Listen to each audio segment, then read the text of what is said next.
and I also serve as a trustee of the Travel Foundation.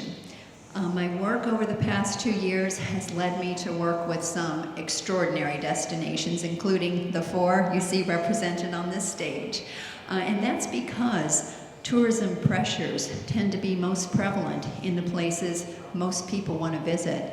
And so I end up working in some of the most popular destinations in our country. And I've also had the good fortune to work with the state of Nevada with a 2-year project, and we're just about to embark on a project where we're going to be working with what's called Nevada's Indian Territory, and that encompasses the entire state. And this will be a project basically creating tourism opportunities for all 28 tribes within Nevada, and serving it up in a way that if they choose to engage in tourism, here's the way they can do it by celebrating their culture and the environment. This is all very much on track with trends that we're starting to see emerge in our industry.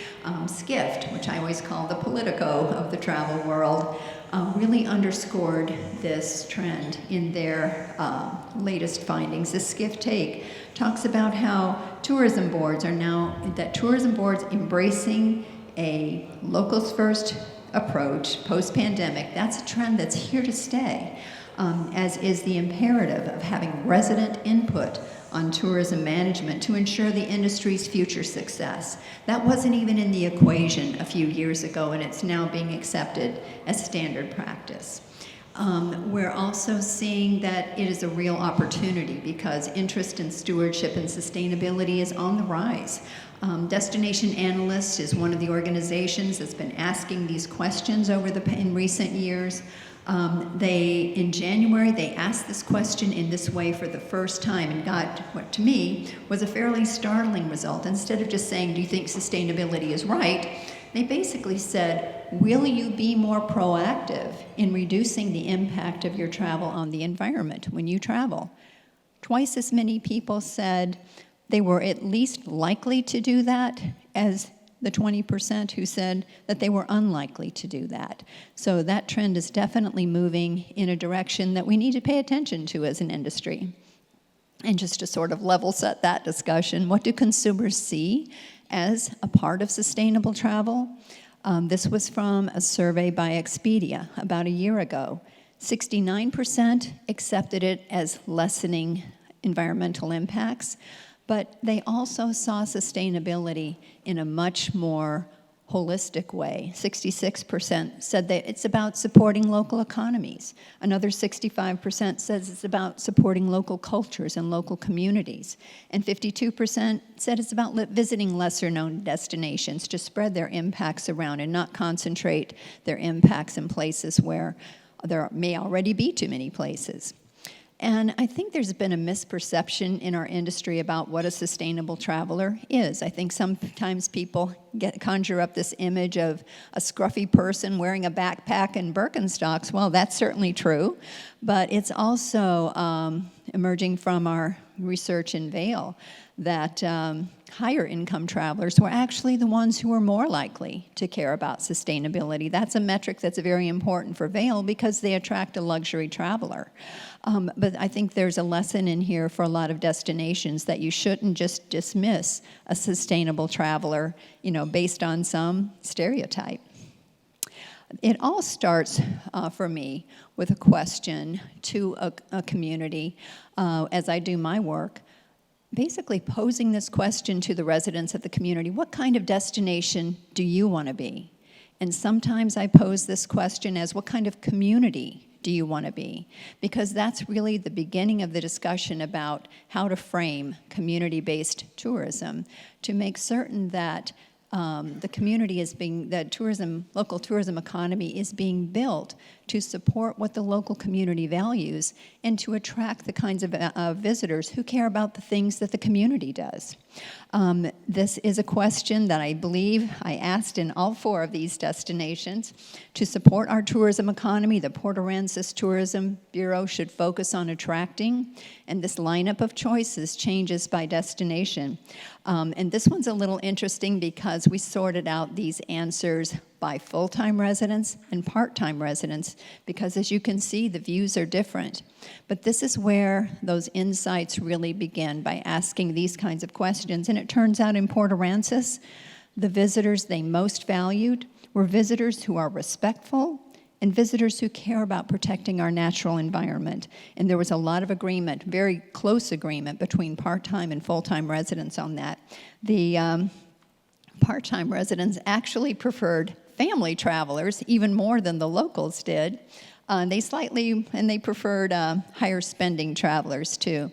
But this is an interesting exercise, because a lot of times DMOs historically have based their strategies on attracting the highest spending travelers.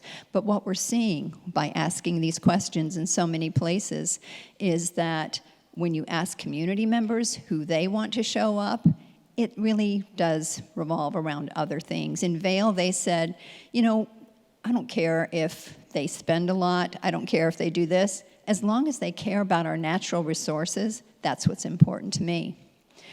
So just boiling down my work over the past 2 years, let me just share some of what I would consider winning strategies. And these are strategies these folks you see up here on the stage are putting into place.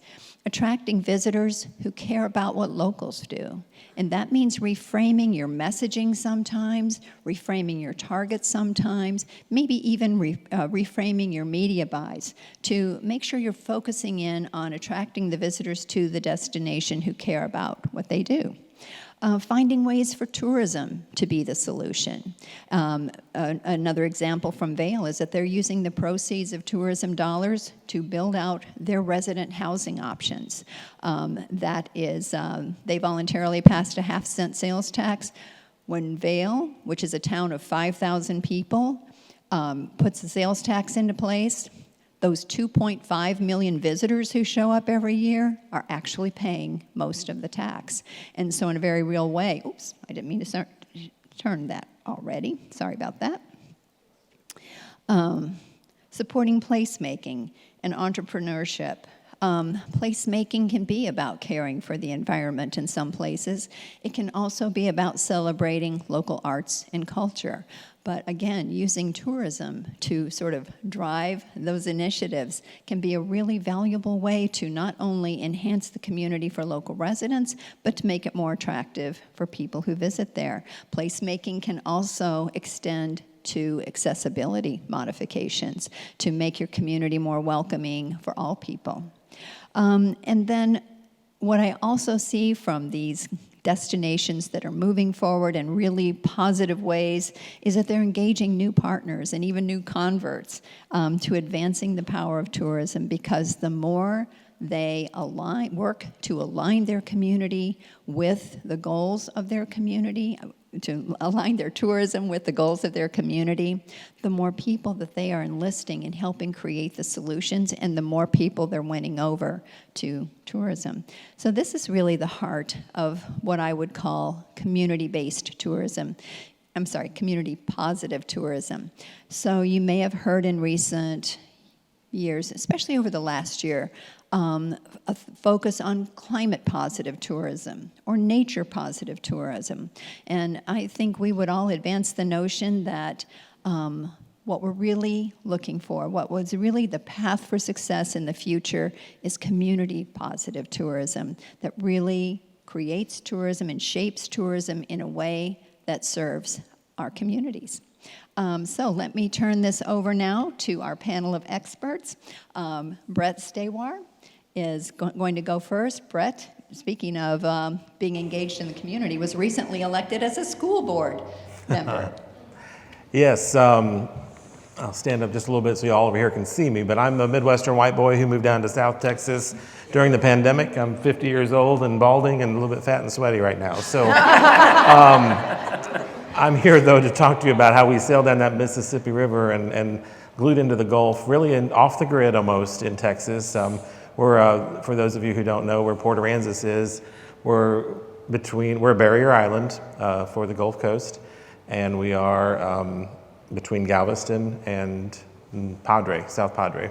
So we're kind of in the middle there, but we have different features in both of those islands, and those are the things that this was once a very sleepy little fishing village that over the past 20 years has turned into a booming destination. With the help of a hurricane, those of you who remember Harvey, did a lot to us 6 years ago, almost to the date, and changed the dynamics of an already growing and big development. So we continue to shift where the short-term rental industry is taking over a lot of our used to be homes and lots turned into 5 short-term rentals. So a lot of anxiety amongst our longtime residents. So that's when we brought Kathy and folks in to that. Oh, I have to fast forward this myself. You didn't teach me, the green one. All right, so what it's all about, I told us we're that little barrier island, but we want to be known as a premier family beach destination. The mission that we want to work on, of course, is community first. It's all about the quality of life for all of us who live there and attracting those who share the values with us. Along the studies we did with Kathy over the past, I think it's over 2.5 years, maybe 2 in October, that we did some different surveys, and resident sentiment was always front and center in what we did. Workshops where we brought the community together to talk about their anxiety, their problems, and their reactions. And this one was just last summer. So pandemic brought in a bunch of people in 2020, even more in 2021, and 2022 was still quite strong and robust. And after that summer ended, we still saw that 14% of the residents felt that the summer was better than the past year, but 47% felt it was worse. We're really gauging how they feel about us, and it was not pleasant. This year, 2023, we're in now, we are experiencing a better, still crowded, but a more less dense crowd. Making more money, but that's what we're trying to do. The attitudes continue to erode with our local residents. There's people who want to tar and feather me. They don't think we need any sort of tourism promotion down there. They think it should be the sleepy little fishing village that it once was, with gravel roads and sandy roads and nothing modern about the place. So that has shifted and continues to be of concern. As we ended this summer, we had a lot of fatal car accidents, golf cart things that rose to the attention and made all of us think, well, we are doing something a little bit different here. We need to control the crowd flow and the visitation to this island. So we'll be bringing Kathy back. It's good news for you, Kathy, in a couple of months to really tell the next chapter and evolve from the population to now controlling what we do have coming in. And what we did as a community and as a CVB and a tourism bureau was really to come up with a communication campaign to solve these issues or address these issues head on. So we knew folks didn't like the noise or the overcrowdedness or the golf cart unruly visitors, the disrespectful visitors. We came up with a campaign element through lots of research, thanks again to Kathy and her crew, about what type of character we should introduce to everyone and who should be our brand ambassador for that. It ended up being this almost Teenage Mutant Ninja Turtle looking thing in front of you called Flynn, and he now is a plushie, so I've got a few extras of these if anyone wants to come see me afterward. But you'll find the likes of Flynn throughout our short-term rentals, on the magnets inside, telling people to respect our island home and do the Port A Way as part of their stay with us. We've expanded him to do more. He does a beach, Flynn's Beach Squad, does beach cleanups twice a week. We meet at the pier and go out with families and clean up the beach as part of their stay with us. That'll continue on through the winter, although we'll be going to 1 day a week just due to volume of people. So there's a lot of things we're doing. These were the golf cart community. We actually only have 3,000 residents, 3,500 residents in Port A, and we have about 6,000 registered golf carts. So it slightly outnumbers us on the island, but people love it because they let loose and they think 14-year-olds can drive it. And no, you should be a licensed driver. You should buckle. You should not drink and drive. You should not do all the things because it is a motorized vehicle. But we've did a PSA campaign where we've introduced 4 videos so far, and those will continue to go on and help educate our folks. But Flynn is the carrier of that message because he's a kind of a naive, newly born, freshly hatched sea turtle that is unaware of how we should really act. So I know I'm taking too much time, so I'm going right through all these. 75% elected, everybody loved us, And then we just continue to expand it into different things. We did on Earth Day, we did a giveaway to all the school kids. They all got a Flynn and a story about Respect Our Island Home. We're working on activity books. And we even have a 5K, 10K, and family fun run planned this October with Flynn leading the way. We've ordered the mascot costume and won't be until spring. So if anybody needs a mascot, it takes about 6 to 8 months to get one. So anyway, I'm done. And Brett, did Flynn get given to all the school kids? Yes, so Flynn got to all of our school kids, and it's only a K through 5, so and pre-K also. But yeah, a small school district. My son's in a class of 35, so if that makes you wonder what size our school is, it's about 500, 600 kids in total. That's all I got. I'm going to pass it over. Thank you, Brett. Okay, next up is Racine from Glacier Country Tourism. Hello, my name is Racine Freedy. I am a white woman in western Montana. I grew up on a ranch just an hour from where I now live, so my roots are very, very deep in Montana, and our destination is western Montana. It's an 8-county area with 75 communities. 50% of that 22,000 square miles is public land, and several of our counties are 80 to 90% public land. So we have a lot of very, very small communities. And so therefore, we really are focusing on community first efforts. The process that we created was very much board driven, and our board realized not too long after the pandemic, of which we all saw this huge influx of visitors seeking outdoor recreation rich destinations, that we had an issue, and we had a lot of people on the ground. And so they started down this process, and they have fully embraced it. And so it is very much them that has been leading the way. We're just doing what they're telling us to do. But we started down this journey, and they rewrote our mission, they rewrote our vision, and our value statements, which is everything that we are embracing. We look at those on a day-to-day basis. And through this process, we developed a new strategic framework with 5 high-level goals, of which we embody. Everything that we do is meeting these strategic goals. And then this plan was really developed, and you'll hear me talk about this a lot, but it's all about balancing growth with the health and vibrancy of our communities. It's really looking at what's benefiting the residents first and foremost, and along with the visitor experience. And the shift focuses on prioritizing the interests of all stakeholders in western Montana. And that's not simply just promoting, but it's really looking at focusing on attracting people, visitors during seasons into communities of which they have capacity. If there is no capacity, if they already have enough people in a particular season, we are backing away, readjusting all of our messaging and our markets. So we have been very, very strategic about that.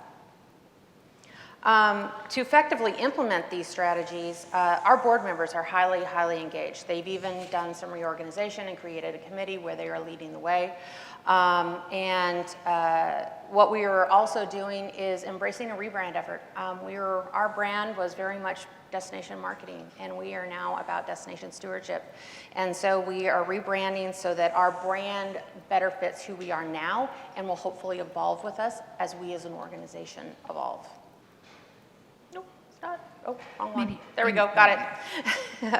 And how we look at this is just a full program integration. And so what we learned from our town hall meetings and our focus groups was that this could not be a plan that we just put up on the shelf and revisited every once in a while. This had to be a plan that was literally driving every single thing that we do. And so we look at this from the board and staff engagement and leadership efforts. We look at it we now have a dedicated person who is focused on community engagement and working with all of those communities. Every message that we put out there, whether it is a resident audience or a visitor audience, it is all integrating certain, not only some visitation, but it's really focused on on Recreate Responsibly. It is all about respecting our communities and doing what's right for our communities and taking care of our communities. And then, of course, the community engagement. Any project that we are engaging with must be community-driven. It must benefit the resident and the visitor, and we are really trying to be an agent for connecting people and resources. And with that, I'm just going to pass it on. Okay, Andy Chapman from North Tahoe, Nevada. That one, yeah. The big one is Yeah, that's the one. Good morning, Andy Chapman. I'm the president and CEO of Travel North Tahoe, Nevada. I am a Caucasian white male with red hair and a grain goatee and struggling with the humidity from the West Coast here, so I apologize for that. So who we are a nonprofit destination management company on the Nevada North Shore of Lake Tahoe. By raise of hand, who's familiar with Lake Tahoe or have been to Lake Tahoe? Oh, good. So quite a few of you. So we are a very confusing destination. So we are two states, 5 counties, multiple jurisdictions, and about 85% of our land is owned by the federal government. So our mission statement is basically to encourage destination experiences that support a vibrant economy, enhance community character, and foster environmental stewardship. So it's the 3 legs of the stool: the economy, the community, and the environment. Our mission statement, as we're looking forward, is to preserve and enhance a vibrant and innovative destination by leading in stewardship and sustainability. We had just gone through a rebranding about a year and a half ago, and we had just really been a heads and beds organization, trying to drive more tourism, more tourism, more tourism. As we saw during the pandemic, it was quite crowded, and we had quite a bit of folks that were coming in. So some of our key challenges that we're dealing with, they're all in the background there, but the main ones here are over-tourism, local sentiment, workforce housing, stewardship initiatives, economic vitality, and climate impacts.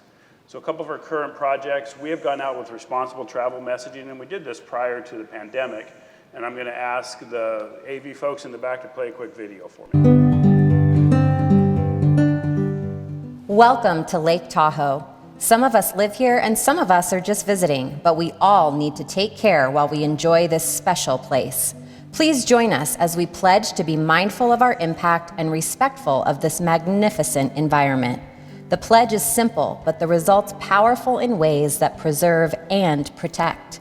What better way to experience Lake Tahoe than to leave it better than you found it? Travel responsibly by following these 6 pledge commitments. Commit to exploring the Lake Tahoe region responsibly and help to preserve our treasured spaces by leaving them better than you found them. Do your part to preserve Lake Tahoe's natural beauty. Make sure you leave no trace by packing out what you brought in. Check weather conditions ahead of your visit and prepare in advance for outdoor experiences so you stay safe. Observe wildlife from a respectful distance to ensure their safety and yours, and never feed wildlife. Please exercise extreme caution during red flag conditions. Lake Tahoe is uniquely vulnerable to wildfire. Kindness goes a long way in our community. Speak kindly to people you encounter on public lands. Travel responsibly and take the pledge.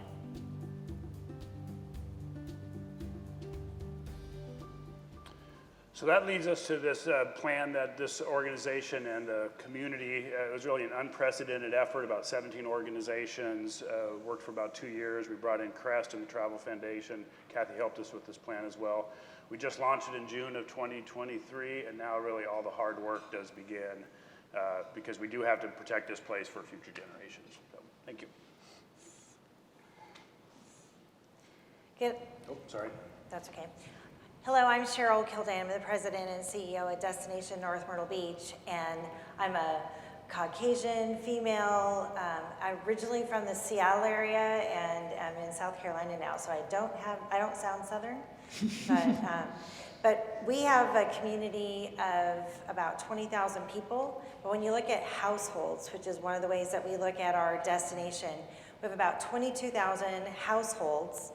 and less than 10,000 of them are permanent residents. So on any given day, we are outnumbered by second homeowners and visitors, and we have our infrastructure is built to accommodate about 100,000 to 150,000. Our police and fire are staffed to that higher number, not to the 22,000 that maybe are there, with households. So it's a great quality of life, but visitation is something that we all deal with. And I'm going to just cut to a couple of things. We've done a lot of work on the sustainability questions and worked with our residents, but I think it's really important to understand what alignment with what your community wants, what it looks like. And so I love this slide because the picture on the left is of one of our lifeguard stations with our city puts out chairs and umbrellas for people. You can reserve those.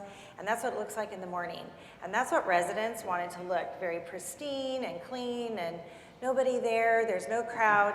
And the picture on the right is the 4th of July this year, where we're bulging at the seams, and if you could expand that, it's humid, so that it's not a clear sky, it's humid sky that day, and thousands and thousands of people on our beaches. So we get about 3 to 5 million visitors probably to our little share of the Grand Strand, which is 60 miles of beaches.